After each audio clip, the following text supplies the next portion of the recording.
Hello friends, Radhe Radhe. मैं ललिता टंडन, एस्ट्रोन्यूमोलॉजिस्ट। आप सबको मेरा प्यार भरा नमस्कार। जय माता दी। जैसा कि माता के नवरात्रे आ रहे हैं, हम और उस पर चर्चा कर रहे हैं। आज मैं आपको बताऊंगी कि माता रानी को हमें क्या क्या चढ़ाना चाहिए और उससे हमें क्या क्या लाभ मिलता है। माँ भगवती के नरातों में बहुत ही ज़्यादा शुद्धता और सफाई का ध्यान रखना चाहिए। ये सब बातें हम आपको बताते हैं। आज हम बात करेंगे कि हमें उनको क्या क्या अर्पण करना चाहिए और उससे हमें क्या क्या लाभ मिलता है। माता को हमें ऋतु फल, जितने भी हमारे ऋतु के फल होते हैं वो सब हमें अर्पण करने चाहिए। और हमें मेवा अर्पण करना चाहिए, ड्राई फ्रूट। जैसा कि हम जानते हैं कि हर एक के नंबर के हिसाब से ड्राई फ्रूट होता है, पर घर में सब तरह के लोग होते हैं, इसलिए जो हम पंच मेवा माँ को अर्पण करते हैं उसका बहुत ही लाभ होता है। इसी तरह से हमें माता रानी को पंचरत्न अर्पण करने चाहिए। अगर आपको आँखों में किसी तरह की कोई प्रॉब्लम है और आप सफ़र कर रहे हैं तो आपको माँ को आँखें अर्पण करनी चाहिए। मार्केट में बड़ी अच्छी आँखें मिल जाती हैं, आप वो अर्पण करेंगे तो उससे आपको बड़ा लाभ होगा। माता रानी को लौंग अर्पण करने चाहिए। लौंग का भी बहुत उत्तम लाभ होता है। बहुत से ऐसे लोग हैं और मैं जानती भी हूँ जो लोग सिर्फ लौंग पर ही नवरात्रे रखते हैं, सिर्फ एक लौंग सुबह खाते हैं और उसी पर नवरात्रि रखते हैं। तो लौंग का बहुत ही उत्तम फल मिलता है। आपको माँ रानी को लौंग से अर्पण करने चाहिए।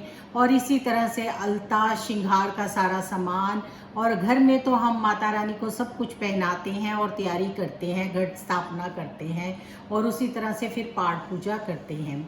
मैंने आपको बताया था कि हमें देवी सूक्त की किताब भी अपने घर में रखनी चाहिए, उसका बड़ा उत्तम लाभ होता है।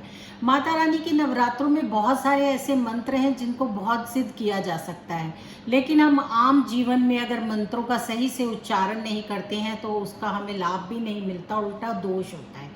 इसलिए हमें बड़ी सिंपल चीज़ों का उच्चारण करना चाहिए जिससे कि हमें उसका लाभ भी मिले और हमारी माला भी हो। हम बहुत ही अच्छे तरीके से माता रानी को क्या कहते हैं मना सकें और अपनी मनोकामनाएं पूर्ण कर सकें। इससे आप छोटे छोटे सिंपल मंत्र का जाप कर सकते हैं, वो बहुत ही अच्छे रहते हैं। आप माला कीजिए, अगर आपके पास टाइम कम है तो जय माता दी भी कहेंगे तो उससे भी बहुत लाभ मिलेगा। माता की अच्छे से आरती कीजिए, आरती से भी बहुत उत्तम लाभ मिलता है। इसी तरह से माँ भगवती के आगे रोजाना जल रखिए और फिर आप उस जल को पीजिए पूजा पाठ के बाद, लेकिन नेक्स्ट डे जल को चेंज कर देना चाहिए। कोशिश करें कि सिल्वर के बर्तन में जल रखें।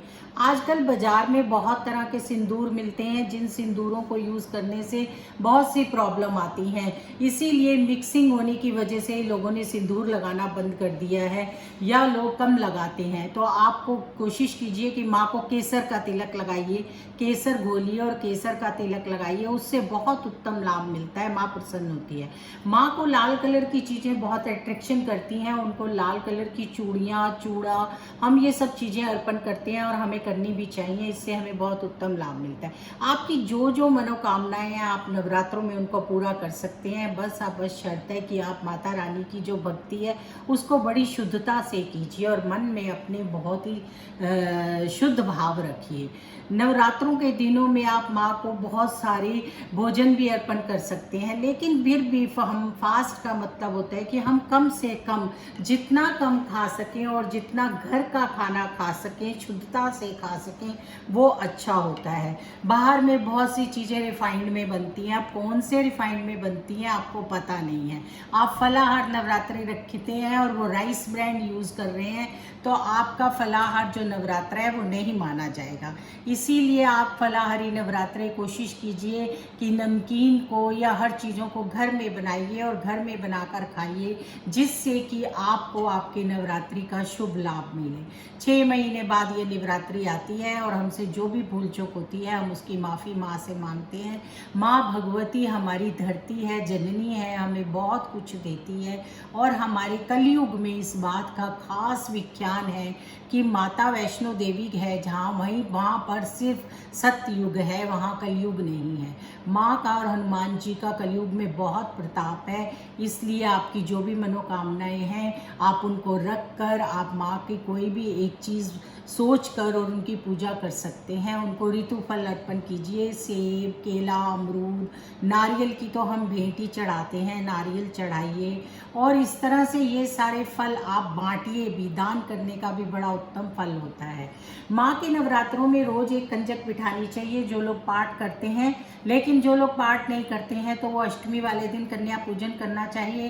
कन्या पूजन में एक चीज़ का खास ध्यान रखना चाहिए कि कन्याओं के साथ विधकर नहीं करना चाहिए। अगर आपके घर में कन्या है और बाहर से कन्या आई है तो आपको सबको एक साथ बिठाकर एक सा ही देना चाहिए और एक सी उनकी पूजा भक्ति करनी चाहिए। तो इस तरह से आप सब नवरात्रों में बहुत अच्छी तरह से माँ की पूजा कीजिए। और आपको कोई क्वेश्चन पूछना हो तो आप कमेंट बॉक्स में रख सकते हैं।